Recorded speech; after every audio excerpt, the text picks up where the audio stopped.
Yeah, so we now already discussed model selection. So model selection is done simply by looking at the smallest validation error, but there's another method which is sometimes more convenient, which is called model regularization. So again, the training error, the average loss on the training set only guides the learning. We are not really interested in a small training error in practice.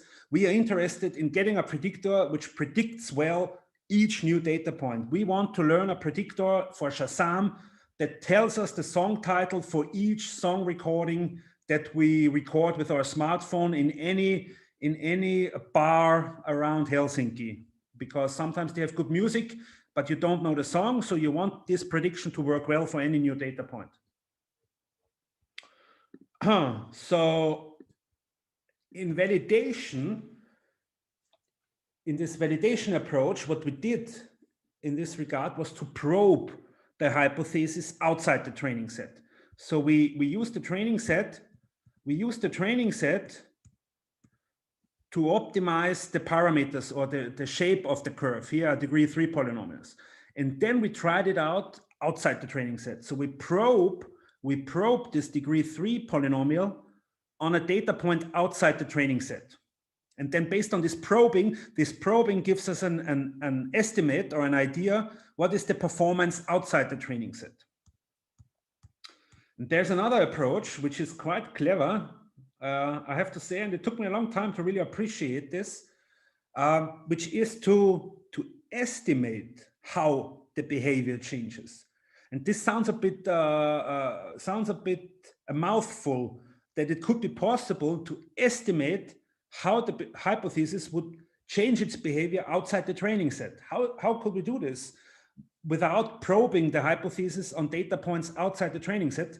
Well, and again, I must say, it's really useful to use some probabilistic model for the data points.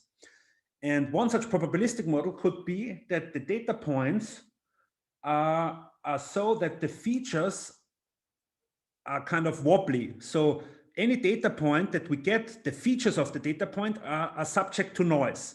So here the blue ones are actual data points that, for example, I read in from the Finnish Meteorological Institute.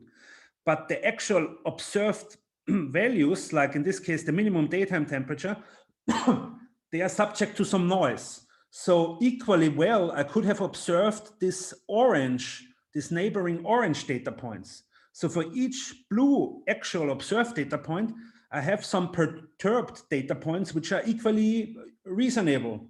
So which are equally reasonable to be occur at some point. And then what regularization does, it augments the training error. So this blue guy here, or this blue girl, is the sum over the training data points, the average loss over the training data points. This is the training error.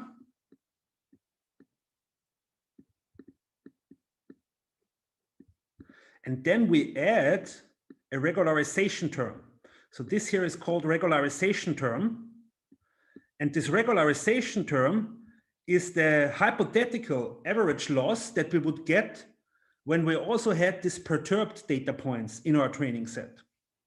And you can calculate this regularization term if you know the distribution. So if you have a probabilistic model for all these perturbed data points, and one such simple probabilistic model is just take each training data point and consider a whole ensemble of perturbed data points which are obtained by adding some noise to the features of this blue data point.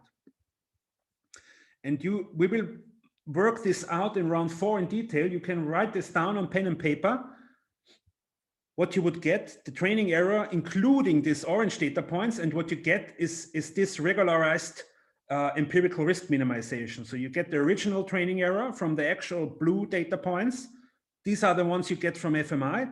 And then you get another term, which is the training error that you would get additionally from these perturbed data points. Okay. Yeah, here I have worked this out in more detail. So we have these two components.